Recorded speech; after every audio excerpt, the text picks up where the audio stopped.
Hey, what's up, guys? Welcome to another episode of Tues News. A lot of little updates this week on Pokebeach, and we're just going to jump right into them. So let's go.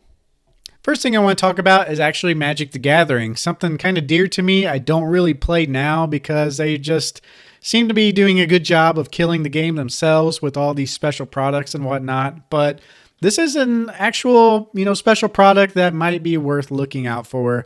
So Magic the Gathering's latest set, which is Infinity, which is another unset. If you're not familiar with Magic, they make these unset, like unsanctioned, and I forgot what the other ones were, like unglued. There's a couple others, but they make these unsets as like kind of fun draft sets.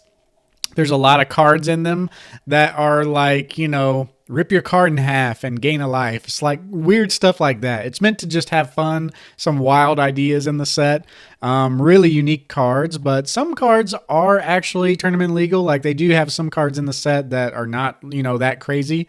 There's some cards that are like, draw a card from your opponent's deck, stuff like that. But anyway, in these sets, they usually do a form of land that is different and awesome artwork. Land in the game is almost like energy in Pokemon. You need land to do things, to summon spells, and it's really powerful to have a lot of land. And so they're basically releasing this special foil treatment.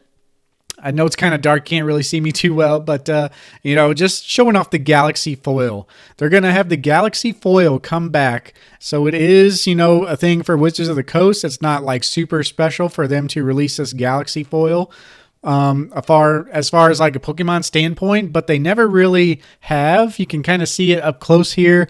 It looks just like the OG Pokemon era holo cards, and they are just so cool looking. Now, a lot of my decks in Magic, I have like 20 decks that range all the way back from like 2010. I like unique lands, so I buy some of the lands from the other unsets. And, it might be an example or a reason to pick these up too. There is another foil variant of the land cards that are not as rare. And I think they said those are like one per box. I might be completely wrong here. But, whereas, the normal foil is kind of easy to get, these are going to be way more rare, maybe like one per 6 boxes or something like that. Like I said, that might be totally off. So don't go off what I say for that.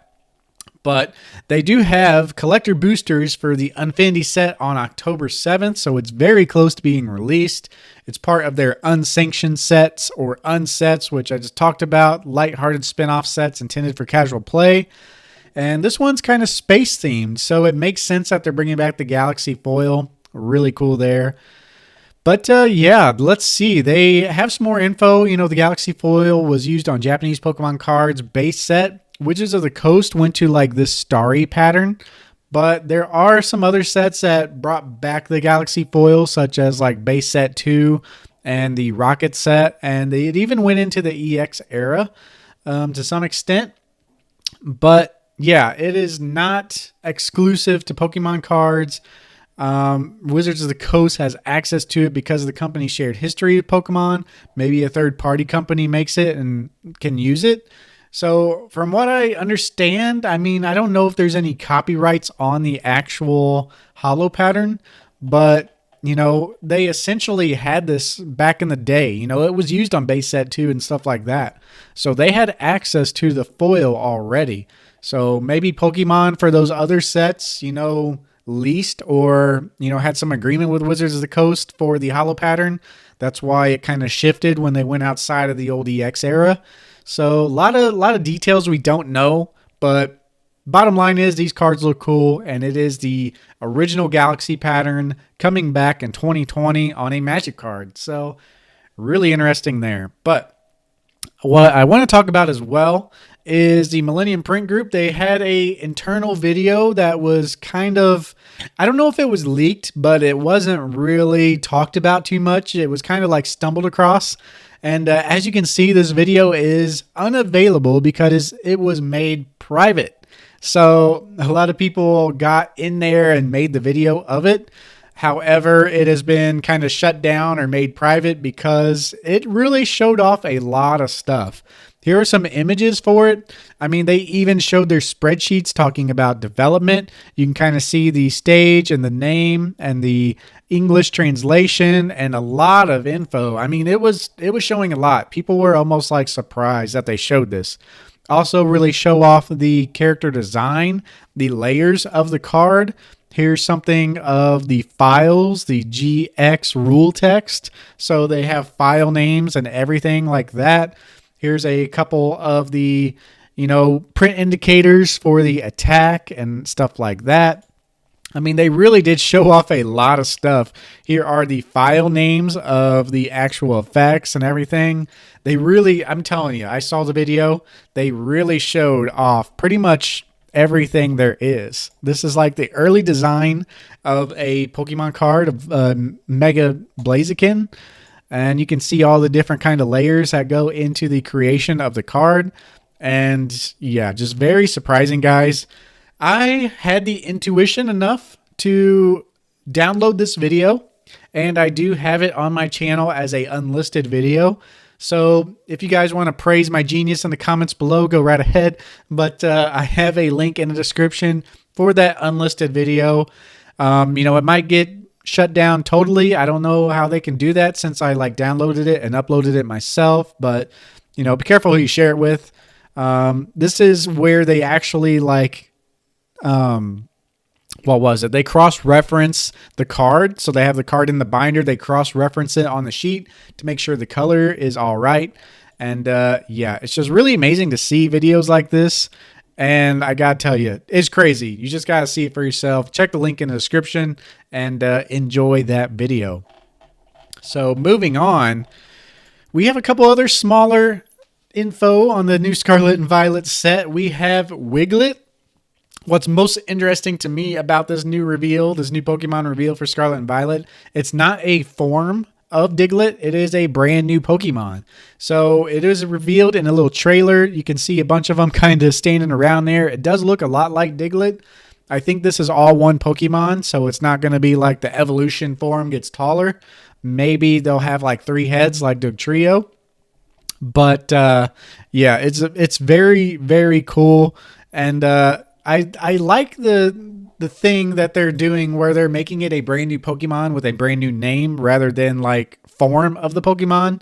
I'm not really a big fan of forms. Why not just make the new Pokemon and just name it something different? I mean, it's okay if it's a cousin of another Pokemon. I just like something to be unique, and I don't like the form. I don't like the Alolan text on cards and stuff like that. So yeah, I like the move here. It's just very cool to see a brand new Pokemon going back from Gen 1. Maybe there's a special way to evolve it. Looks like it's just going to be like a Diglett on the beach. So yeah, really cool to see.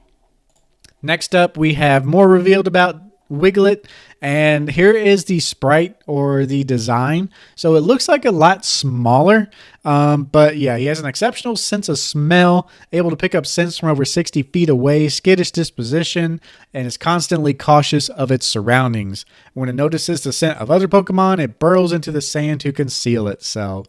Wiglet pokes a part of its body out of the sand to feed in the ocean. It is still unclear what the rest of the body hidden in the sand is like or how long it might be. It is said that Wiglet's resemblance to Diglett might be a mere coincidence, a result of its adaptation to its environment. So it sure sounds a lot like a form, but I'm glad they went with a totally unique Pokemon. So can't stress that enough. I love their decision there, and I hope they continue that style in the future. Next up, the last little bit of news, we have a mysterious Cyrus Fuller promo revealed. It was revealed in the official Card Decks app, and it is Sword and Shield 251, so still in the Sword and Shield catalog, and it is the unnamed Sword and Shield 12.5 set. And the other bit of news for this, this kind of goes on that there must be another product coming out. There are some other sites that have released some ill-gotten leaks about a special set coming, but PokeBeach, I think they're just trying to keep it vanilla and honest with themselves and honest with the Pokemon company. So that benefits well. But yeah, as you can see right here, it shows up in the app. And the only other info we have is that we now learned that the special Sword and Shield set will release in America and Europe on January 20th. So it is going to be a January set. This is probably going to be the final send-off for Sword and Shield because the new Scarlet and Violet set is pretty much going to all but be for sure released in February. So yeah, it's going to be a special set, kind of like Champion's Path was, kind of like Hidden Fates. I don't know if it's going to have like shinies like they did or like the Chase Charizard like Champion's Path, but it is going to be a special set, which means it's only going to be available as ETB form. And yeah, should be really cool to see and can't wait to see what it has in store. But that's pretty much it for this week, guys. Thank you all for watching. We are going to be doing another podcast episode this Sunday. And yeah, we got a bunch of cards graded and we have some mixed reviews on that and some more Lorcana news. If you're not familiar with Disney Lorcana, it has been, pretty hot. So yeah, we'll see you guys in the podcast and see you in the next Tues news. Peace.